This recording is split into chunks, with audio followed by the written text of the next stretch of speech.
7월 28일 수요일 새벽 예배입니다. 오늘 하나님께서 저희에게 주시는 하나님의 말씀은 이사야 49장 14절부터 19절까지의 말씀입니다. 이사야 49장 14절부터 19절까지의 말씀을 제가 봉독해 드리겠습니다. 오직 시온이 이르기를 여호와께서 나를 버리시며 주께서 나를 잊으셨다 하였거니와 여인이 어찌 그 젖먹는 자식을 잊겠으며 자기 태에서 난 아들을 긍휼히 여기지 않겠느냐. 그들은 혹시 잊을지라도 나는 너를 잊지 아니할 것이라. 내가 너를 내 손바닥에 새겼고 너의 성벽이 항상 내 앞에 있나니 내 자녀들은 빨리 걸으며 너를 헐며 너를 황폐하게 하던 자들은 너를 떠나가리라. 내 눈을 들어 사방을 보라. 그들이 다 모여 내게로 오느니라. 나 여호와가 이르노라. 내가 나의 삶으로 맹세하노니 내가 반드시 그 모든 무리를 장식처럼 몸에 차며 그것을 띠기를 신부처럼 할 것이라. 이는 내 황폐하고 적막한 곳들과 내 파멸을 당하였던 땅이 이제는 주민이 많아 좁게 될 것이며 너를 삼켰던 자들이 멀리 떠날 것이니라. 아멘. 네, 바벨론 포로로 잡혀간 백성들은 강제 노역하며 비참한 생을 살아갔습니다. 그들은 아무리 울부짖어도 하나님의 응답이 없는 것을 보고 하나님께서 자신들을 버리셨다고 생각했습니다. 하나님께서 자신들을 잊어버린 것이 틀림없다고 생각했습니다. 버림받았고 방치되었다고 판단한 것입니다. 사실 사람은 고난이 길어지면 체념하게 됩니다. 소망이 끊겼다고 생각하죠. 이스라엘 역시 오랜 세월 포로로 살면서 하나님께서 자신들을 잊으셨다고 생각했던 것입니다. 14절 말씀입니다. 여호와께서 나를 버리시며 주께서 나를 잊으셨다. 포로지의 백성들은 그렇게 절망했습니다. 하지만 하나님께서는 말씀하십니다. 나는 그런 하나님이 아니라고 하십니다. 오히려 이스라엘을 향한 하나님의 애절한 마음을 젖먹이를 향한 어머니의 마음에 견주어서 표현하십니다. 오늘 본문은 15절 말씀입니다. 여인이 어찌 그 젖먹는 자식을 잊겠으며 자기 태에서 난 아들을 긍휼히 여기지 않겠느냐. 그들은 혹시 잊을지라도 나는 너를 잊지 아니할 것이라. 어찌 여인이 그 태에서 난 아이를 잊을 수 있겠으며 긍휼히 여기지 않을 수 있겠습니까? 천에 하나 만에 하나 어머니는 잊을지라도 하나님 여호와는 그 젖먹는 자식 같은 이스라엘을 잊지 않으신다는 것입니다. 어머니가 젖먹이 자식을 잊는다고 하는 것은 정말 있을 수가 없는 일입니다. 하지만 혹 그런 일이 일어난다 하더라도 그보다 더 불가능한 것이 바로 하나님께서 자기 백성을 잊는 것이라고 말씀하시는 것이죠. 다윗은 일찍이 시편 27편 10절에서 내 부모는 나를 버렸으나 여호와는 나를 영접하시리이다 라고 고백했습니다. 물론 성경 어디를 찾아보아도 다윗의 부모가 다윗을 버렸다는 말은 찾아볼 수 없습니다. 하지만 다윗이 이런 고백을 한 것을 보면 부모로부터 버림당함과 같은 그런 경험이 있었기 때문인지도 모르겠습니다. 그러나 하나님께서는 언제나 자신을 영접하셨고 자기 편에서 자기를 위하셨다는 것입니다. 그렇습니다. 어미는 자기가 낳은 자식을 혹시 잊을지라도 하나님께서는 결코 저희를 잊지 않으십니다. 더구나 16절에서 이렇게까지 말씀하십니다. 내가 너를 내 손바닥에 새겼고 너의 성벽이 항상 내 앞에 있나니. 하나님께서는 이스라엘을 하나님의 손바닥에 새기셨다는 것입니다. 너의 성벽이 항상 내 앞에 있나니 너희의 성벽, 즉 시온의 그 성벽을 늘 지켜보고 계신다는 것입니다. 그만큼 여전히 이스라엘을 기억하고 계시고 사랑하고 계신다는 것이죠. 그리고 이어서 하나님 이렇게 약속하십니다. 머지않아 흩어졌던 백성들이 돌아와 너희 땅이 비좁을 것이다. 이스라엘을 삼키던 자들은 멀리 떠날 것이다 라고 말씀하셨습니다. 19절 말씀인데요. 세번역 성경으로 보시겠습니다.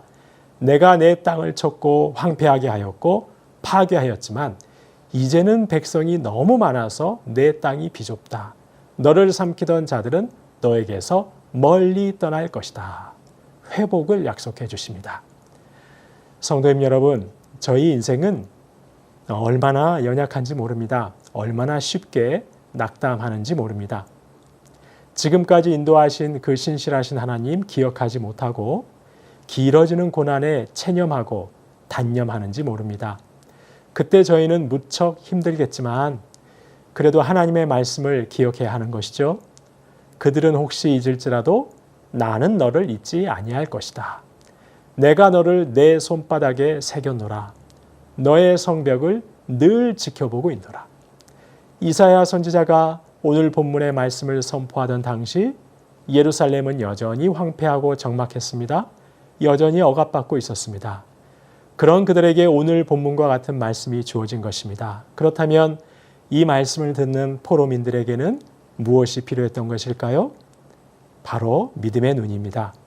지금은 황폐하고 적막하지만 조만간 포로지에서 돌아온 백성들로 가득할 것을 믿음의 눈으로 바라보아야 했습니다. 지금은 하나님께서 잊어버리신 것 같지만 결코 그렇지 않다는 하나님의 말씀을 믿음으로 붙들어야 했던 것입니다. 성도님 여러분, 하나님을 믿는다는 것이 무엇입니까? 하나님을 믿는다는 것은 믿음의 눈으로 현실 너머를 바라보는 것입니다. 현실 너머에 있는 하나님의 약속을 붙잡는 것입니다. 현재의 초라함에 눌려서 절망과 탄식 속에 살아가는 것이 아닙니다. 회복될 하나님의 약속을 미리 내다보며 믿음으로 살아가는 것입니다. 길어지는 고난으로 낙담이 되기도 하겠지만 나를 절대 잊지 않으시는 하나님, 나를 손바닥에 새겨서 기억하고 계시는 하나님, 그 하나님께 앞으로의 일을 맡겨드리며 현실 너머에서 역사하고 계시는 하나님을 바라보는 신앙을 가지는 것입니다. 주후 4세기에 살았던 어거스틴은 저희가 잘 알다시피 젊어서 방탕한 삶을 살았던 자입니다. 그러다가 하나님의 은혜로 구원받고 기독교 세계에서 가장 뛰어난 신학자가 되었습니다. 그런 그가 이렇게 말했습니다. 과거는 하나님의 자비에 맡기십시오. 지나간 과거의 죄와 잘못은 하나님의 자비하심에 맡기라는 것입니다. 현재는 하나님의 사랑 안에 머무르십시오. 현재는 하나님의 사랑을 누리고 그 사랑 안에 머물라고 합니다. 그리고 그는 이렇게 말합니다. 미래는 하나님 섭리의 손에 맡기십시오. 자비하시고 사랑이 풍성하신 하나님, 그 하나님의 섭리의 손에 내일 일은 맡기라는 것입니다. 비록 현실은 여전히 암담하지만 나를 결코 잊지 않으시는 하나님, 자비와 사랑이 풍성하신 하나님께 그 하나님의 섭리하심에 내일의 삶을 다 맡기라는 것입니다. 성도님 여러분, 저와 여러분, 현실이 좀 답답하고 때로 암담할지라도 저희를 절대 잊지 않으시는 하나님, 저희를 향한 자비와 사랑이 풍성하신 하나님의 섭리를 믿는 그 믿음으로 오늘 한 날도 승리하시기를 소망합니다. 그 하나님께서 회복시키시고 이루실 내일의 일을 소망하고 신뢰하며 하나님의 섭리의 손을 꼭 붙드시는 저와 여러분 되시기를 주님의 이름으로 축원합니다. 주신 말씀 기억하며 함께 기도하겠습니다. 결코 잊지 않으시는 하나님, 변함없으신 하나님의 사랑을 신뢰하고 믿음으로 살아가게 하옵소서. 현실 너머에서 일하고 계시는 하나님을 바라보게 하옵소서. 자비와 사랑이 풍성하신 하나님의 섭리에 내일의 일은 맡기며 믿음으로 살아가게 하옵소서. 주신 말씀 기억하며 기도하겠습니다.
나라와 열방을 위해서 기도합니다. 방역 당국자들과 의료진들을 강건하게 붙들어 주옵소서. 폭염으로 신음하는 저희를 불쌍히 여겨 주옵소서. 온 열방에 백신이 원활하게 공급되게 하옵소서. 온 열방이 겸손하게 하나님의 긍휼을 구하게 하옵소서. 나라와 열방을 위해서 함께 기도하겠습니다.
교회를 위해서 기도합니다. 여름 60일 성경 통독을 통해 주님을 더 깊이 알아가는 은혜가 있게 하옵소서. 다음 세대 여름 사역의 모든 준비와 진행과 결과에 하나님의 은혜만이 넘치게 하여 주옵소서. 결혼의 길 열어주시고 태의 문도 열어주옵소서. 교회를 위해서 함께 기도하겠습니다.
마지막으로 선교사님과 환우분들 위해서 기도합니다. 아이국의 오세날 강보배 선교사님, 선교사님과 센터의 모든 성도들의 건강을 지켜 주옵소서. 온 성도가 말씀 암송과 성경 쓰기를 통해 말씀의 깨달음이 깊어지게 하옵소서. 김인혜 집사님, 김영자 권사님, 김찬준 집사님, 정순금 권사님, 김봉남 권사님, 안행순 집사님, 조금열 집사님, 김광순 집사님, 최혁기 성도님, 이길태 집사님, 정성혜 집사님의 어머님께 치유와 회복의 은총 베풀어 달라고 마지막으로 선교사님과 환우분들 위해서 합심해서 기도하겠습니다.